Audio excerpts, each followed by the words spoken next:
Hello students, how are you all? I hope you are fine. We are reading chapter 10, The Beggar. We have seen the first video of this chapter already and the first and second pages of this chapter also. Now we are taking it further with the second video. अब हम इसे आगे ले रहे हैं second video के साथ में and we will start from where we have stopped in the last video. तो हम इसको वहाँ से start करने वाले जहाँ से हमने इसको first video के अंदर end किया था. So without wasting time, let's go there. तो आइए हम वहीं चलते हैं डायरेक्टली. Yes, let's start. हम इसके कुछ जो लाइनें हैं जो हमने पिछले वीडियो में पढ़ी थी उनको वापस लेंगे ताकि हम इस चैप्टर से कनेक्ट हो सकें. Yes, here Olga he said, take this gentleman into the wood shed and let him chop wood. कि हमने इस चैप्टर में देखा कि जो वो जेंटलमैन है, जो नरेटर है, वो उस बेगर को कहता है कि तुम्हें कुछ वर्क करना चाहिए और मेरे साथ चलना चाहिए. जिसने पहले अपने आप को एक टीचर बताया, फिर एक स्टूडेंट बताया कि उसको कॉलेज से निकाल दिया गया. शुरू में बताया कि वो टीचर है और उसको गाँव से निकाल दिया गया स्कूल से ताकि लोग उससे जलते थे. और अब उसके पास कुछ करने के लिए कुछ नहीं है, इसलिए वो क्या करता है, बेगिंग करता है, भीख मांगता है. तो वो जेंटलमैन कहता है कि नहीं, तुम झूठ बोल रहे हो, तुम ऐसा कुछ भी नहीं हो. और जब उसकी झूठ पकड़ी जाती है तो वो कहता है कि हाँ, मुझे मेरे शराबी होने के कारण निकाल दिया गया था, मैं सिंगिंग ट्रूप के अंदर था. तो उसने ये बताया. तो इसका है कि तुम्हें कुछ वर्क करना चाहिए अपनी आजीविका कमाने के लिए. वो बोलता है कि वर्क तो कर लूँ लेकिन मुझे वर्क कोई देता ही नहीं है. तो नरेटर ने कहा कि आप मेरे साथ चलिए और मेरे लिए लकड़ियाँ काटिए, मैं आपको पैसे दूंगा उसके लिए. तो अब वो अपने घर पे लेके आ जाता है उसे और उसे एक काम बताया जाता है लकड़ी काटने का. तो अब इसको हम आगे देखते हैं क्या है. Here, Olga, he said, take this gentleman into the wood shed and let him chop wood. कि वो ओल्गा से कहता है, ओल्गा उसकी वो कुक होती है, मतलब रसोइया होती है, खाना बनाने वाली होती है, जिससे कहता है कि इस जेंटलमैन को, इस व्यक्ति को, जेंटलमैन किसे कहा जा रहा है, उस बैगर को, कि इसको कहाँ लेके जाओ, वुड शेड के अंदर लेके जाओ, लकड़ी जहाँ पे लकड़ियाँ वगैरह है वहाँ पे ले जाइए. ठीक है, वुड शेड का मतलब ये शेड बनी हुई है, ठीक है, किसी चीज़ की, और वहाँ पे बहुत सारी लकड़ियाँ हैं. ये कह रहा है कि वुड शेड में ले जाइए और इसे चॉप करने दीजिए, काटने दीजिए वुड को, लकड़ियों को. The scar scar crow was of a bagger shrugged his shoulders. अब वो जो बैगर था वो अपने जो शोल्डर्स है उनको ऊपर करने लगा, मूव करने लगा, ऊपर की ओर उचकाने लगा, एज इफ इन परप्लेक्सिटी, जैसे कि मानो खुद ही कंफ्यूज हो. And went resolutely after the cook, और बिना किसी इच्छा के, बिना किसी दृढ़ संकल्प पे. देखो, रेजोल्यूट का मतलब होता है डिसाइडेड. जो रेजोल्यूट है इसका क्या मीनिंग होता है, रेजोल्यूट का मतलब होता है संकल्प, ठीक है, डिटर्मिनेशन. और यहाँ पे IRO लगा दिया है कि मतलब बिना संकल्प के ही, बिना इच्छा के ही वो किसके पीछे जाने लगा, उस कुक के पीछे. It was obvious from his gait, gait यानी व्यवहार, नेचर. ये बिल्कुल स्पष्ट हो गया था उसके नेचर से, उसके फेस से, उसके लुक से, that he had not consented to go, कि उसने हाँ नहीं की थी जाने के लिए और काटने के लिए लकड़ियाँ. कि ही हैड नॉट कंसेंटेड, कंसेंटेड का मतलब यस बोलना, कि उसने यस नहीं बोला था जाने के लिए और लकड़ी काटने के लिए, बिकॉज ही वॉज हंग्री, क्योंकि वो भूखा है, एंड वॉन्टेड टू वर्क, और उसे काम चाहिए, but simply from the pride. उसने क्यों कहा था यस, इसने इसलिए कहा था कि क्योंकि वहाँ पे उसकी प्राइड की बात आ गई थी, एंड शेम, और उसको शर्मिंदगी महसूस करनी पड़ रही थी कि वो भूखा है या उसको वर्क चाहिए, इसलिए उसने हाँ नहीं बोला था. बल्कि हाँ किस लिए बोला था, क्योंकि वो बातों में फंस गया था, अपने गर्व की बात आ गई थी, शर्मिंदगी की बात आ गई थी, इसलिए उसने हाँ कह दिया. Because he had been trapped by his own words, क्योंकि वो ट्रैप हो चुका था, वो फंस चुका था खुद के ही वर्ड्स के अंदर, खुद के ही शब्दों के अंदर. अब देखो क्या कह रहे हैं, इट वॉज ऑब्वियस, और ये बिल्कुल सही था, ये बिल्कुल सही था, स्पष्ट था, that his strength had been undermined by vodka. ये बिल्कुल सही था कि उसकी जो ताकत, स्ट्रेंथ है, वो बिल्कुल अंडरमाइंड हो गई थी, काफ़ी कमज़ोर हो गई थी, उसकी ताकत चली गई थी. किसकी वजह से, वोडका की वजह से, मतलब शराब पीने की वजह से उसके शरीर में कोई स्ट्रेंथ भी नहीं थी. दैट ही वॉज अनहेल्थी, और वो अस्वस्थ भी था, अनहेल्दी भी था. Did not feel the slightest inclination of the toil. Toil यानी होता है हार्ड वर्क. टॉयल का क्या मीनिंग होता है, हार्ड वर्क. ओके, तो क्या कह रहे हैं कि उसकी बिल्कुल भी उसने बिल्कुल भी ऐसा फील नहीं किया, थोड़ा सा भी स्लाइटली उसको फील नहीं हुआ, इच्छा नहीं हुई इंक्लाइनेशन का मतलब इच्छा, डिजायर नहीं हुई किसकी, परिश्रम करने की, मतलब हल्की सी भी परिश्रम करने की उसकी इच्छा नहीं थी। Sergei hurried into the dining room, जो जो सरगई है वो दौड़कर डाइनिंग रूम में जाते हैं। फ्रॉम इट्स विंडो, और इसकी विंडो से one could see the would shed, कि इसकी एक विंडो से वुड शेड को देखा जा सकता है, और सब कुछ that went on in yard, जो कि यार्ड में चल रहा है, मतलब यार्ड में क्या हो रहा है क्या नहीं हो रहा है इन सब को उस आंगन से देखा जा सकता है। स्टैंडिंग एट द विंडो, और वो खड़ा हो जाता है, कौन, सरगई क्या हो जाता है, खड़ा हो जाता है विंडो के पास में। Sergei saw the cook and the beggar come out into the yard by the back door and make their way across the dirty snow to the shed। अब देखिए क्या कह रहे हैं, जो सरगई है वो देखता है कि जो कुक है और बेगर है वो बाहर आ चुके हैं आंगन में, बाय द बैक डोर, किससे, पीछे के दरवाजे से, and make their way across, और वो जा रहे हैं, वो किस ओर जा रहे हैं, डर्टी स्नो में से होते हुए वो शेड के अंदर जाते हैं जहाँ पे लकड़ियाँ रखी हुई है। Olga glared wrathfully at her companion, और जो ओल्गा है वो बड़ी नाखुश होकर और घृणा के भाव से अपने साथी को देख रही है।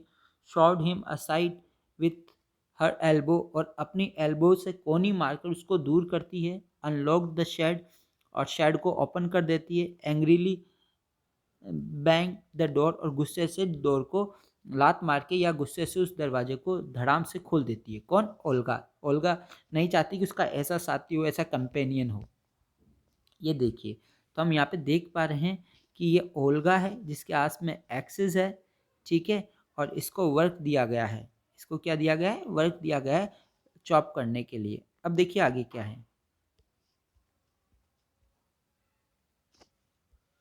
Next he saw the shadow teacher seat himself on a log and become lost in thought with his red cheeks resting on his feast.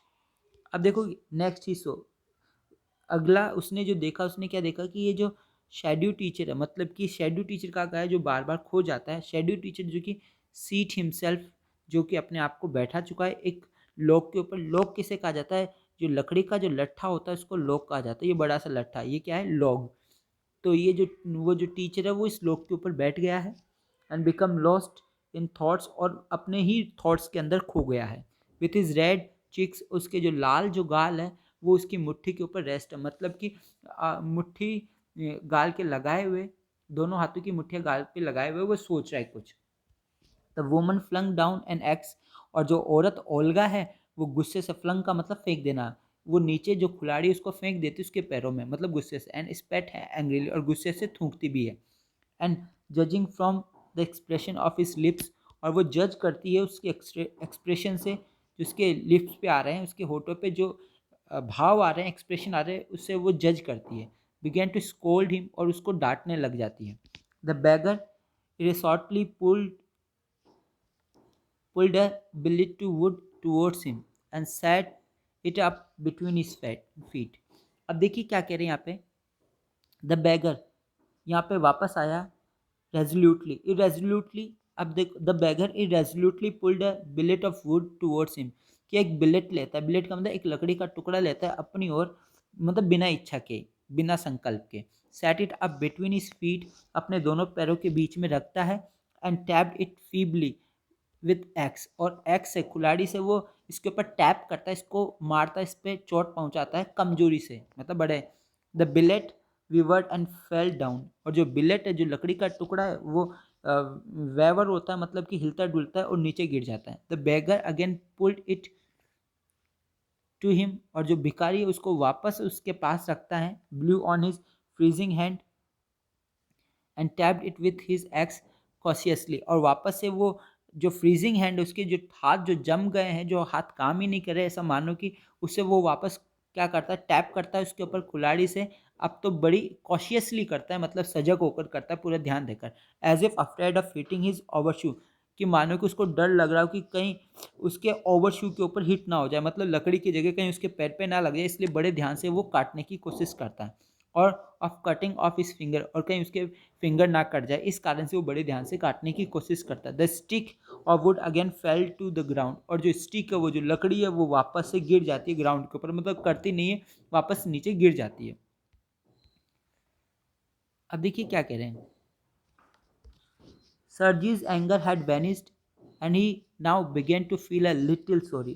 और जो नरेटर है सरगई, उसका जो गुस्सा है अब थोड़ा सा गायब हो जाता है। वैनिस्ड का मतलब गायब हो जाना, उसका गुस्सा गायब हो जाता है, ठीक है। और अब वो now he began to feel, अब वो फील करने लगता है, थोड़ा सा सॉरी फील करने लगता है, दुखी फील करने लगता है। और उसको शर्मिंदगी होती है अपने ऊपर, for having set a spoiled, drunken, perhaps sick man to work at a manual labor in the cold। कि वो किस चीज़ की उसको शर्मिंदगी हो रही है, किस चीज़ की उसको सॉरी फील हो रही है, किसको, सरगेई को। उसको ये फील हो रहा है कि उसने क्या कर दिया है, कि हैविंग सेट ए स्पॉइल्ड, कि उसने क्या कर दिया है, बिगाड़ दिया है। स्पॉइल्ड, ड्रंकन, परहैप्स अ सिक मैन, कि उसने एक बिगड़ा हुआ, पियक्कड़ और बीमार व्यक्ति को क्या कर दिया है, काम पे लगा दिया है। वो भी किस पे, मैनुअल वर्क के ऊपर, जो मनुष्य का जो काम है उसके ऊपर, और वो भी इस ठंड के अंदर, कि मतलब जो कठिन काम है, जो परिश्रम वाला काम है, उस पर लगा दिया। एन आवर लेटर, एक घंटे बाद में, ओल्गा कैम इन, ओल्गा आती है। Announced that the wood had all been chopped, की जो लकड़ियाँ हैं वो सारी चॉप्ड हो चुकी है, कट चुकी है। Good, give him half rouble.